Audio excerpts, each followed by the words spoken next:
National highways हमारे देश के लिए आर्टरीज का काम करती है, पर इन आर्टरीज में से खून कुछ ज्यादा ही निकलता है। बहुत सारे लोगों की जानें जाती हैं और दो ऐसे इंसिडेंट हुए पिछले साल नवंबर के महीने में, जहां सुप्रीम कोर्ट को खुद इंटरवीन करना पड़ा और अपने खुद की कॉग्निजेंस लेते हुए उन्होंने एक बहुत ही हार्श या स्ट्रिक्ट जजमेंट, जो कह सकते हो आप, 13 पॉइंट्स का वो दिया है। उस जजमेंट को मैं आज डिस्कस करूंगा, लेकिन उससे पहले मैं बता दूं कि नेशनल हाईवेज और एक्सप्रेसवेज जितने भी हमारे देश के अंदर बन रहे हैं, वो एक्सीडेंट्स का हब बनते जा रहे हैं।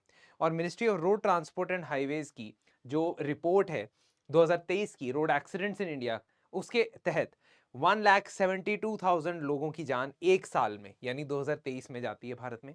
और one death in every 3 minutes is happening on Indian roads. 474 deaths per day. इसमें 45,000 पेडेस्ट्रियंस और चिल्ड्रन इन्वॉल्व हैं। यानी कि जो सड़क पे बिल्कुल कोई व्हीकल भी नहीं लेके जा रहे या बच्चे, कितने सारे उनकी जाने जा रही हैं। और 3% ऑफ एनुअल जीडीपी कॉस्ट जो है वो रोड क्रैशेस में हमारा नुकसान हो रहा है। तो ये जो क्रैशेस हैं, इसको लेकर सुप्रीम कोर्ट ने 13 अप्रैल को एक जजमेंट सुनाया है। उस जजमेंट पे आने से पहले इस पर्टिकुलर इशू को थोड़ा सा ध्यान से समझते हैं। बहुत सारे एक्सीडेंट्स जो होते हैं वो ह्यूमन बिहेवियर और बिहेवियरल की वायलेशंस की वजह से होती है, यानी कि जो भी ट्रैफिक रूल्स बने हैं, नियम बने हैं, उसकी वायलेशन की वजह से डेथ्स होती हैं। जैसे नो हेलमेट की वजह से साल भर में 54,000 मौतें, नो वैलिड लाइसेंस 34,000 क्रैशेस में से पाया गया जहां किसी ड्राइवर के पास लाइसेंस नहीं था, और 16,000 जो डेथ्स होती हैं वो नो सीट बेल्ट की वजह से होती है। इसका मतलब ह्यूमन एरर्स या ह्यूमन कॉज या ह्यूमन फैक्टर्स इसमें कुछ ज्यादा ही प्रोपोर्शनल डिसप्रोपोर्शनल रोल प्ले कर रहा है। इसके अलावा सिविल इंजीनियरिंग और सिस्टमिक निग्लेक्ट की भी प्रॉब्लम है, क्योंकि 14,000 के आसपास भारत में आइडेंटिफाइड एक्सीडेंट ब्लैक स्पॉट्स हैं। ब्लैक स्पॉट्स होते हैं वो एरियाज या वो स्ट्रेचेस जो कम से कम 500 मीटर के होंगे, लेकिन वहां पे जो एक्सीडेंट्स की डेंसिटी है वो बाकी स्ट्रेचेस के मुकाबले कहीं ज्यादा होती है। इसके अलावा हाईवे की डेफिशिएंसी और ग्रेडिंग सिस्टम जो होता है जो हाईवेज का, वो काफी स्टैंडर्ड उसका इंप्रूव हुआ है, लेकिन अभी भी गैप्स फिल करने वाले हैं। अगर हम वेस्टर्न डिजाइन के अजम्पशंस को भारत के डिजाइन के अंदर रोड डिजाइन में लगाते हैं, तो उसमें भी कई बार कठिनाई आती है, क्योंकि वेस्टर्न कंट्रीज में ट्रैफिक जो है वो काफी हद तक होमोजीनियस है। या तो गाड़ियां होंगी या बड़े बड़े ट्रक या ट्राले होंगे। लेकिन भारत में उसी सड़क पे कार्स, बस, bicycle, hand cart, pedestrian, hawker, stray animal, ये सब स्ट्रगल कर रहे हैं उस पर्टिकुलर सड़क पे चलने के लिए। तो यूएस और यूरोपियन रोड डिजाइन्स को जब हम भारत में कॉपी करते हैं या भारत में एमुलेट करने की कोशिश करते हैं, तो उससे काफी नुकसान हो सकता है। खैर कुछ एरियाज में, कुछ पर्टिकुलर डिजाइन एरियाज में इशू देखने को मिलता है। जैसे जो मीडियन है, यानी कि जिस हाईवेज के बीच में जो सेंटर का ये डिवाइडिंग लाइन होता है, उसकी हाइट अगर काफी ज्यादा हो या उसमें स्लोप हो, तो वो एक तरीके से कोलिजन के बाद रैंप की तरह काम करता है। ऐसा कई सारे इंसिडेंट्स में देखा जाता है। Apart from that, the grading और the repair works are also problematic, जहां पे कई बार ऐसा होता है कि जो स्लोप होता है या जो पॉट होल्स होते हैं उसकी वजह से इशू है। यानी कि कंस्ट्रक्शन मटेरियल को लेकर भी there are a lot of concerns. Repeated resurfacing अगर ग्रेडिंग के बिना होती है, सब जगह ऐसा होता है मैं नहीं कह रहा, लेकिन कई जगह ऐसा होता है कि रीसर्फेसिंग of the road is done without grading. Grading का मतलब है कि स्लोप के हिसाब से उसको सही तरीके से ड्रॉप नहीं दिया जाता, जिसकी वजह से ज्यादा एक्सीडेंट्स होते हैं। अब इस पर्टिकुलर मामले में सुप्रीम कोर्ट का क्या कहना है? 2 नवंबर और 3 नवंबर लगातार 2 दिन बहुत ही मेजर एक्सीडेंट्स भारत के नेशनल हाईवेज पे होते हैं, जहां जामनगर से अमृतसर जाने वाले हाईवे पे राजस्थान के फलोदी में टेम्पो ट्रैवलर एक स्टेशनरी ट्रक में एंटर कर जाता है। यह स्टेशनरी ट्रक रोड के बगल में पार्क्ड था। इस टेम्पो ट्रैवलर में कुछ पिलग्रिम्स जा रहे थे और उनमें से बहुत लोगों की वहां डेथ हो जाती है। अगले ही दिन पैसेंजर बस जो है उसमें एक ग्रेवल का ट्रक जा चला जाता है। यानी कि जो छोटे छोटे पत्थर, एग्रीगेट्स जिसको कहते हैं, जो कंस्ट्रक्शन में इस्तेमाल होता है, जिसको बजरी भी बोला जाता है, तो वो जाता है एक पॉटहोल को अवॉइड करते हुए, और वो जितना भी ग्रेवल है, 50 टन ग्रेवल है।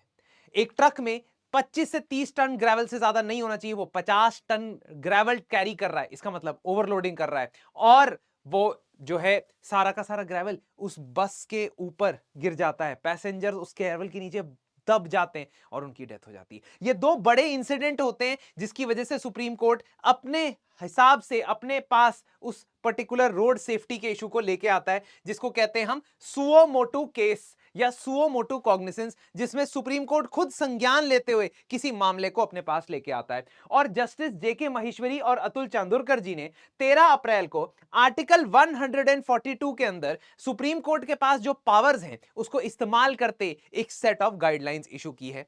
142 कॉन्स्टिट्यूशन के अंदर सुप्रीम कोर्ट को यह पावर देता है कि वो कंप्लीट जस्टिस करने के लिए, किसी भी मामले में कंप्लीट न्याय करने के लिए कोई भी ऐसा ऑर्डर या डिक्री पास कर सकता है जो पूरे देश के अंदर एक कानून की तरह अप्लाई हो, यानी पार्लियामेंट के बनाए गए कानून की तरह यह पर्टिकुलर 13 गाइडलाइंस अप्लाई होनी चाहिए।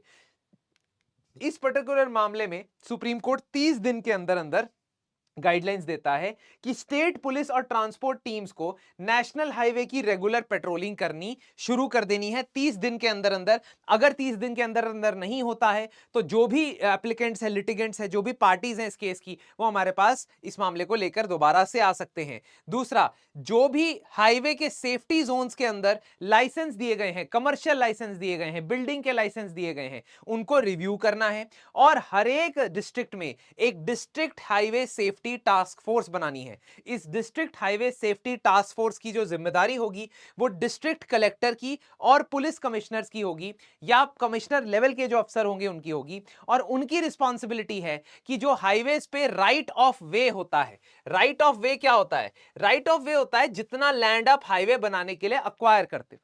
देखिए, जो कैरेज वे होता है, कैरेज वे मतलब जिसमें आप गाड़ी चलाते हो, वो तो इतना ही होता है ना।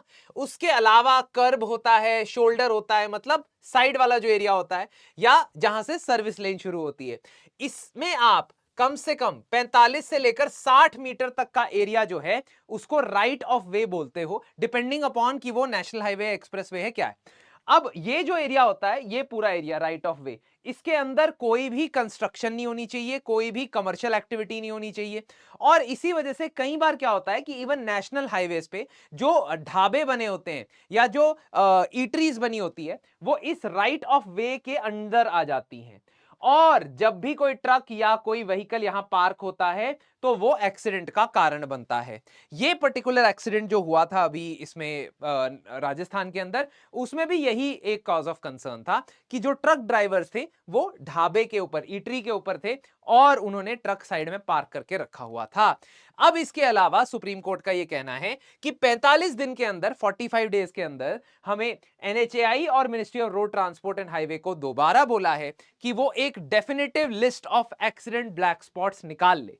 मैंने आपको बताया ब्लैक स्पॉट वो स्ट्रेच होता है तकरीबन 500 मीटर का जिसमें रोड एक्सीडेंट्स की फ्रीक्वेंसी नॉर्मल से ज्यादा होती है, और इसीलिए उसको आइडेंटिफाई करना, उसके ऊपर एक्शन लेना बहुत ज्यादा इंपॉर्टेंट होता है। जो भी ब्लैक स्पॉट आइडेंटिफाई होते हैं उसमें मैंडेटरी एलईडी या हाई मास्ट लाइटिंग लगानी होती है। जैसा कि आप देख सकते हो, अभी मैं इमेज दिखाऊंगा, ऐसे वाली लाइटें होती है ना जिसमें ये बड़ा सा पोल लगा होता है और नीचे की तरफ लाइट आ रही होती है, बहुत ही ब्राइटनेस इसकी ज्यादा होती है। ये वाली जो हाई मास्ट लाइन होती है, लाइट होती है, वो हर ब्लैक स्पॉट पे लगानी है। वहां पे स्पीड कैमरास, रिफ्लेक्टिव साइंस और बार मार्किंग्स लगानी है ताकि वो एरिया पता चल जाए कि एक्सीडेंट प्रोन है। इसके अलावा 1 महीने के अंदर अंदर या 60 दिन के अंदर अंदर क्या करना है ये भी बताया गया है। सबसे पहली बात तो हर 75 किलोमीटर या उससे कम के इंटरवल पे एक बेसिक लाइफ सपोर्ट एम्बुलेंस और रिकवरी क्रेन तैयार रखना है। 75 kilometre is the maximum distance जो हो सकता है, उससे कम पे ही रखना है। इसके अलावा जो भी मैंने आपको बताया कि राइट ऑफ वे के अंदर आने वाले सभी अनऑथराइज्ड स्ट्रक्चर, सभी ढाबे, उनको हटाना जरूरी है क्योंकि राइट ऑफ वे जहां तक है वहां पे कंस्ट्रक्शन नहीं हो सकती है। इसके अलावा दोस्तों टेक्नोलॉजी को एक्टिवेट करना जरूरी है। जो भी 4 या 6 लेन के हाईवे है उसमें advance traffic management system with help of drones and AI surveillance ये अब रेडी करके डिप्लॉय करने के लिए सुप्रीम कोर्ट ने फाइनल कॉल दे दिया है। इसी के साथ साथ जितने भी कैरेजवेज हैं या पेवमेंट वाले शोल्डर्स हैं, मतलब जो साइड की रोड होती है, नॉट द ले बाय। आपने अगर हाईवे देखा होगा तो हाईवे के बगल में ना एक सर्विस लेन की तरह निकलती है, उसको ले बाय कहते हैं, और वो काफी अंदर जाके फिर वहां पे पार्क होता है। लेकिन कई बार आप क्या करते हो, जो शोल्डर है, मतलब जो एज है इस मेन हाईवे का, इसका एज है, यहां पे एक फुटपाथ जैसा बना होता है, इधर ही लोग पार्क कर देते हैं। तो ये बिल्कुल भी अलाउड नहीं होनी चाहिए। कोई भी नया कमर्शियल स्ट्रक्चर ना बने, और liability of all the implementing agencies will need to be taken care of। इसका मतलब सुप्रीम कोर्ट ने वो काम किया है जो बेसिकली सरकारों को करना चाहिए। और बहुत ही ज्यादा इंपॉर्टेंट ये है कि अल्टीमेटली आप the system is as good as the people who man the system. Doctor B R Ambedkar ने कॉन्स्टिट्यूशन के बारे में भी यही कहा था कि संविधान उतना ही अच्छा है जितने लोग उसे इंप्लीमेंट करते हैं। अगर वो लोग ही अच्छे नहीं हैं तो संविधान भी अच्छा नहीं हो सकता है। इसीलिए ये गाइडलाइंस तो आ गई है, लेकिन ये किस तरीके से इंप्लीमेंट होती हैं इसको देखना जरूरी है।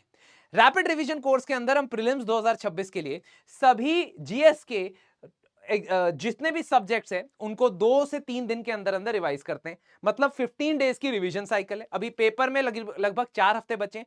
2 हफ्ते के अंदर अंदर आपका एक रिवीजन साइकिल कंप्लीट होगा। इस पर्टिकुलर प्रोग्राम के अंदर जो प्राइसेस हैं वो काफी कम कर दिए गए हैं, keeping in mind that the exam is right now around the corner. इसके अलावा अगर आप सिर्फ करंट अफेयर्स रिवाइज करना चाहते हो, और खास तौर पे मिसलेनियस टॉपिक्स और इंडिया ईयरबुक की क्लास में अभी कल परसों इसमें लेने वाला हूं एपिक कोर्स के अंदर, तो उसमें भी आप एक बार वेबसाइट विजिट कर सकते हैं। धन्यवाद।